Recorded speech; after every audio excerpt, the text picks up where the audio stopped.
what's happening? Big K Beezy, we back here, conversate and talk a little bit. So, of course, again, Iceman, we're talking about it. There's gonna be videos. I'm gonna have some videos. I'm gonna flood it because there's a lot of niggas he was talking shit about. So we're gonna speak on it now. One of the things he brings up Drake is how he can never forgive J. Cole on Make Them Pay. So basically, if you don't remember Make Them Pay, basically he had he was going in, he was talking shit about everybody. I literally, in my album review of the album, I just broke down the whole song. I was reading it lyric for lyric. But basically, he insinuates I could have walked away like the married rapper, but we engaged. That's just my evil ways. He's like, I can never forgive you. I have love for you for the past, but it can never be the same. And it goes back to, I remember when Maul on the Roy and Maul podcast said that J. Cole ain't hit Drake back yet. Basically, after he rescinded himself from the battle, and I guess he spoke to Kendrick, he stopped talking to J. Cole. And again, a lot of people, as much as we like Cole, and I do like J. Cole and all that stuff, it kind of was a sucker move. As much as a J. Cole fan I am, you can't sit there. Dude said what he said about you. Of course, we knew Drake was going to respond. You kicked it off low key. I think he dropped his response before Drake did push-ups, drop and give me 50. Before he did that, you came out, said your piece, and then you rescinded it very quickly. If personally, and he tried to say, oh, his partners was amping him up, like, yo, you gotta respond, bro, say something about you.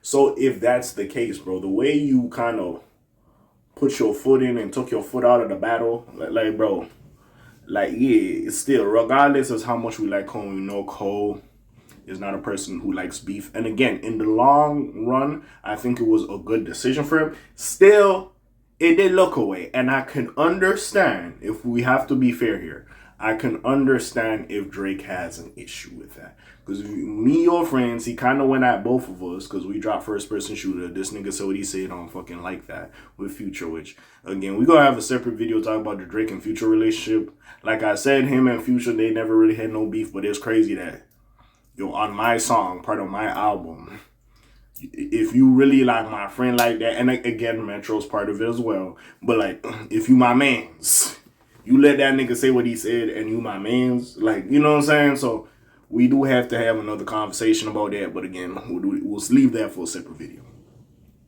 But yeah, and again, Cole tried to do it right. He dropped Port Antonio. People don't talk about that when he said, Drake, you always be my nigga. You did a lot for me. This, that, and the third. And we understand that.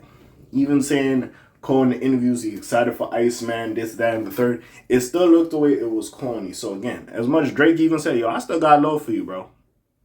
You know, because of the past and all that. I got love for you. I ain't gonna lie. But I can't fuck with you for the way you moved.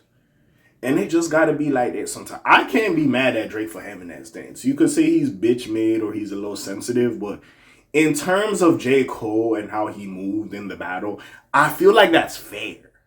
That if he don't want to rock out with Cole anymore, I feel like that's fair. I can't be mad at the nigga for that. Low key. And the way Cole was moving, hey, as much as we like J. Cole, say, hey, my nigga, you didn't do it right. You know, you should just shut up and been Switzerland the whole time. You shouldn't have even engaged if you was gonna do this type of shit. You know what I'm saying? And like I said, I took 7 minutes and dropped off DSPs. Niggas could still find that bullshit on YouTube. Anyways.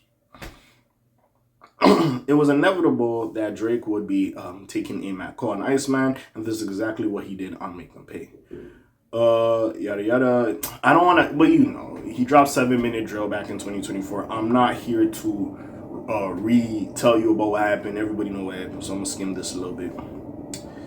Yada yada yada. Drake kept his feelings about Cole bottled up inside. He hasn't been able to truly express how he feels. And what made him feel away until now. We got it on Iceman on Make Them Pay. The Canadian megastar addressed J. Cole's betrayal. I stood 10 T's and accepted the mission because I'd rather die than submission, J. Cole rapped. How could I press the ignition and let some memories of the past affect your decision? Factual. Drake went on to say that he could never forgive Cole for what happened. He even said that the artist never called him back. Yeah, which I guess Drake tried to reach out to Cole and kind of talk to him about it, but J. Cole never called him back for this. So it looks crazy on Cole's part. It does look crazy because you over here doing these interviews, how you love Drake, that's your brother. Y'all got some music that you want to release and all this shit. You can't even call this nigga back for whatever reason if we're going off Drake's perspective. if you my mans, let's say you piece it up with Kendrick. I'm Drake. I know you and Kendrick is cool. Even if I want to talk to you so I can understand your rhetoric and what was going on in your mind to make you come to that conclusion, nigga, you ain't calling me back. Nah, that's some whole shit. I ain't gonna lie. Drake also says, I love you because of the history, but if we being real, I can never forgive you, and you never called me back, but destiny's written. He continued, F the big three anyway, there was too many chefs in the kitchen. It was a mess to begin with. Again, this is the song he takes shots at a lot of people. DJ Khaled, I believe Rick Ross catches a shot on this song. Everybody was catching a shot on this song. Again, I can't be mad at Drake. This is not me being an Aubrey Angel. I kind of respect it. Like, you know, if we got to be fair, I don't think he is super wrong for this. I think it's fair that and I feel like he has a right to feel away, in my opinion. So I can't be super duper mad at him for this. That's just my personal opinion. But again, I don't know what you think. Because if we looking at it objectively and how it went down, we know for sure that, okay, cool. J. Cole put out the album, or put out this, well, it was a mixtape. But anyways, he responded to Kendrick. Then like a week later, he took that shit. Like, it looked away. Then you over here on Point Antonio like, Drake, you always be my dude, this and that and the third. So if you could say that in that song, if we're getting the timeline correct, why the fuck you couldn't pick up that nigga phone call? It was muggy. It wasn't the best way to handle things. We gotta be fair. It wasn't the best. So I can't be 100% mad at Drake for feeling the type of way. I understand. But anyways, what do y'all think about this? Y'all already know what it is. It's your friendly neighborhood K.A. signing off for today. The Blake TJ did while they're doing this thing. My name ring bells like Quasimodo. Hit like, subscribe, and hype you. Trying to hit a little bit more. You hear me? I'm gone. Slime Zoom. Peace out. It was gang. Aye.